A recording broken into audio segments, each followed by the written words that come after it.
বিসমিল্লাহির রহমানির রহিম। আসসালামু আলাইকুম। আমার পঞ্চম শ্রেণীর শিক্ষার্থী বন্ধুদের সকলকে শুভেচ্ছা ও স্বাগত জানিয়ে শুরু করছি বিজ্ঞান বিষয়ে আজকের অনলাইন ক্লাস।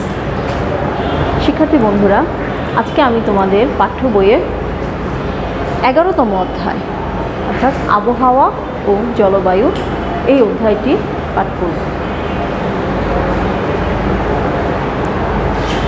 প্রথমেই আমাদের জানতে হবে যে অধ্যায় শিরোনামের সাথে সম্পর্কিত যে দুটি শব্দ আবহাওয়া এবং জলবায়ু কী, যদিও তোমরা এই বিষয় সম্পর্কে কিছুটা হলেও জানো। প্রথমে আসো আবহাওয়া সম্পর্কে। আবহাওয়া কী?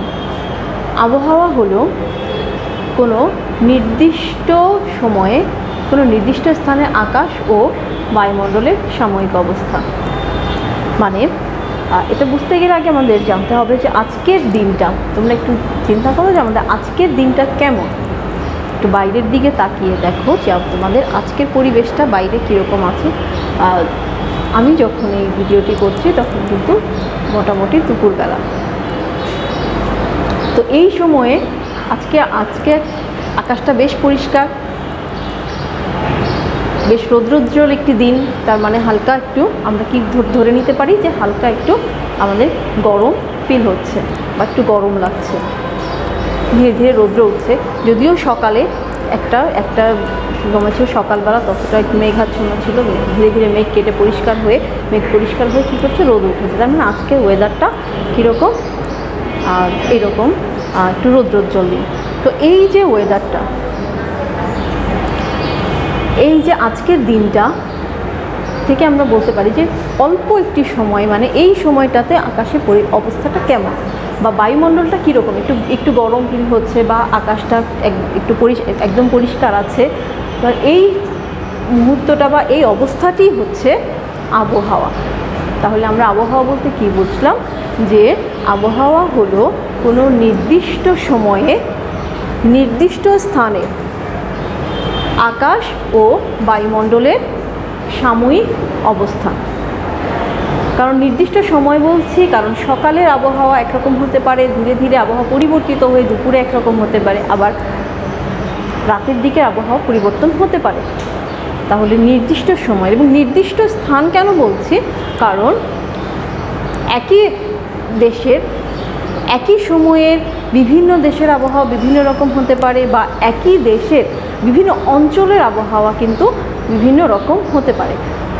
যেমন একটি নির্দিষ্ট সময় ঢাকাতে একরকম আবহাওয়া বিরাজ করতে পারে, আবার সেই একই সময়ে চট্টগ্রাম বা বরিশাল অঞ্চলে দেখা যাবে যে আবহাওয়াটা অন্যরকম।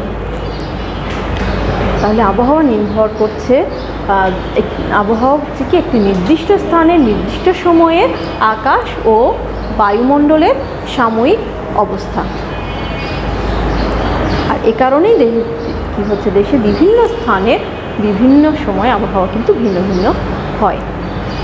আর এই আবহাওয়ার অবস্থা দেখেই কিন্তু আজকে আবহাওয়াটা কেমন হতে পারে। আকাশ পরিচ্ছন্ন পরিষ্কার থাকলে বা রোদ যদি উঠতে পারে, রৌদ্রোজ্জ্বল যদি হয়, তাহলে আমরা কি ব্যবহার করব? বাইরে বের হলে আমরা ছাতা ব্যবহার করব, বা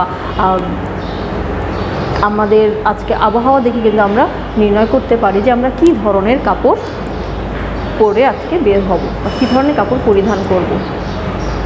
এটা গেল আবহাওয়ার কথা। এরপরে আসো জলবায়ু সম্পর্কে। জলবায়ুটা কি? জলবায়ু হচ্ছে কোনো স্থানের বহু বছরের আবহাওয়ার গড় অবস্থা। মানে একটি 30-40 বছর ধরে যদি একটি নির্দিষ্ট সময়ে একই রকম আবহাওয়া বিরাজ করে, তাহলে ওই অবস্থাকে আমরা বলি সেটা ওই অঞ্চলের জলবায়ু। অর্থাৎ কোনো স্থানের আবহাওয়ার পরিবর্তনের নির্দিষ্ট ধারাই হচ্ছে জলবায়ু, এবং কোন সময়ের আবহাওয়া কেমন হতে পারে সেটা কিন্তু আমরা জলবায়ু থেকে ধারণা লাভ করতে পারি। যেমন এখন সেপ্টেম্বর মাস, এই সময়টাতে এখন আবহাওয়াটা কেমন হতে পারে, বা আগামী এই পুরো মাস জুড়ে আমাদের আবহাওয়া কেমন যেতে পারে। একটু গরম লাগতে পারে, না ঠান্ডা লাগতে পারে, আবার দেখা যায় নভেম্বর ডিসেম্বরের দিকে আমাদের আবহাওয়াটা কেমন হতে পারে। আমরা সেটা কিন্তু আমাদের পূর্ববর্তী 20-30 বছর ধরে সেপ্টেম্বর মাসের জলবায়ু ধারণা থেকে কিন্তু আমরা বলে দিতে পারি বা ডিসেম্বর মাসে শীত পড়ে, প্রতি বছরই ডিসেম্বর মাসে শীত আসে আমাদের এই অঞ্চলটাতে, আমাদের এই দেশে, এবং এর আগে বিগত বছরগুলোতে এসেছে, এবং সামনে আমরাও এটাও ধরে নিতে পারি যে আমাদের সামনের ডিসেম্বর মাসটি আমাদের শীতকাল। এটা কিন্তু আমরা ওই সময়ের আবহাওয়াটা কিন্তু এর আগের জলবায়ু থেকে ধারণা নিতে পারি, অর্থাৎ জলবায়ু থেকে আমরা আবহাওয়ার ধারণা পাই। তো সেক্ষেত্রে কিন্তু এদের মধ্যে একটি সম্পর্ক রয়েছে। তো আমরা জলবায়ু সম্পর্কে জানলাম, আবহাওয়া সম্পর্কেও জানলাম। আবহাওয়া ও জলবায়ুর মধ্যে সম্পর্ক, যেহেতু একটু আগেই আমি বলেছি যে আবহাওয়া জলবায়ু থেকে আমরা কিন্তু আবহাওয়া সম্পর্কে ধারণা নিতে পারি, আর তার মানে এদের মধ্যে ঘনিষ্ঠ সম্পর্ক রয়েছে, যদিও এই দুটো বিষয় কিন্তু ভিন্ন। কারণ একটি হচ্ছে সাময়িক, আর আরেকটি হচ্ছে কি ওই সাময়িক জিনিসটার গড় অবস্থা, বেশ কয়েক বছরের গড় অবস্থা। তো সেক্ষেত্রে কিন্তু ধারণা লাভ করা যায় যে একটা আবহাওয়া থেকে আমরা জলবায়ু সম্পর্কে ধারণা নিতে পারি, বা জলবায়ুটা বা আবহাওয়া পরিবর্তিত হতে হতে আবহাওয়ার যে পরিবর্তন, বর্তমানে ধীরে ধীরে আবহাওয়া পরিবর্তিত হচ্ছে, তার মানে এর থেকে আমরা ধারণা নিয়ে কি জলবায়ু পরিবর্তিত হচ্ছে।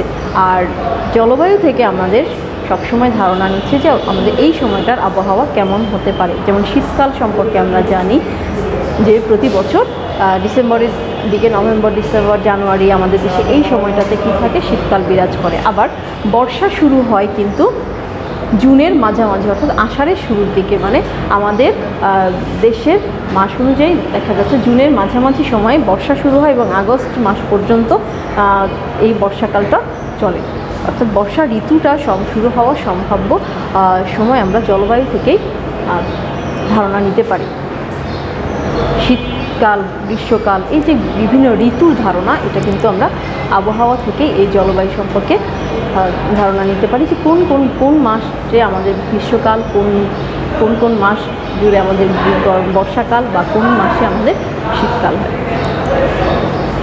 তো শিক্ষার্থী বন্ধুরা, আমরা কি দেখলাম যে আবহাওয়া এবং জলবায়ু একে অন্যের সাথে সম্পর্কিত।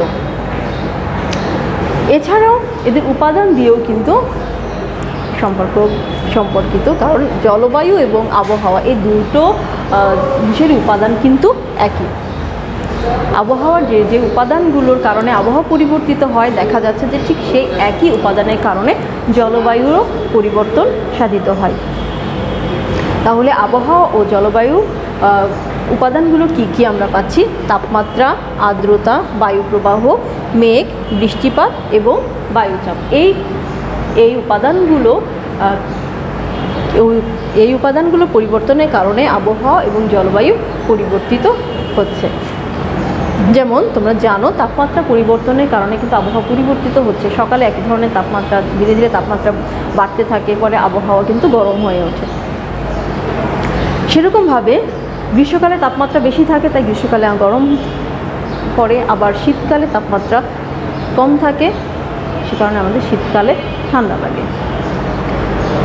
আর্দ্রতা কি? আর্দ্রতা হচ্ছে বাতাসের জলীয় বাষ্পের পরিমাণ, কারণ বাতাসের জলীয় বাষ্প উপর কিন্তু আবহাওয়া এবং জলবায়ু নির্ভরশীল। বায়ু প্রবাহ হচ্ছে বায়ুর সচল অবস্থা। আর মেঘ কি? মেঘ যখন বাতাসের জলীয় বাষ্প যখন বাষ্প আকারে উপরে উঠে যায়, তখন কিন্তু মেঘ সৃষ্টি হয় এবং সেখান থেকে বৃষ্টিপাত হয়। আর বায়ুচাপ হচ্ছে বায়ুর যে চাপ, আমরা সেটা সম্পর্কে, বায়ু প্রবাহ এবং বায়ুচাপ সম্পর্কে এবং এর উপাদানগুলো সম্পর্কে কিছুটা আগামী ক্লাসে পড়ব। আজকে তোমাদের এই পর্যন্তই। আজকে আমরা মূলত কী জানলাম, আবহাওয়া কাকে বলে, জলবায়ু কাকে বলে এবং এদের মধ্যে কি সম্পর্ক রয়েছে। তোমরা কিন্তু এই পাঠ থেকে এই প্রশ্নের উত্তরগুলো করে নিতে পারবে। এছাড়াও আবহাওয়া এবং জলবায়ু উপাদানগুলো সম্পর্কে কিন্তু তোমরা জেনে নেবে। তো শিক্ষার্থী বন্ধুরা, এই পাঠটি খুব ভালোভাবে পড়বে এবং আগামী ক্লাসে আমরা এর সম্পর্কে আরও কিছু বিস্তারিত জানবো, যে বায়ুচাপ কীভাবে বায়ুর নিম্নচাপ উচ্চচাপ হয় সে সম্পর্কে আমরা জানবো। তো আজকে পর্যন্তই। তোমরা সবাই ভালো থাকবে, সুস্থ থাকবে। আল্লাহ হাফেজ।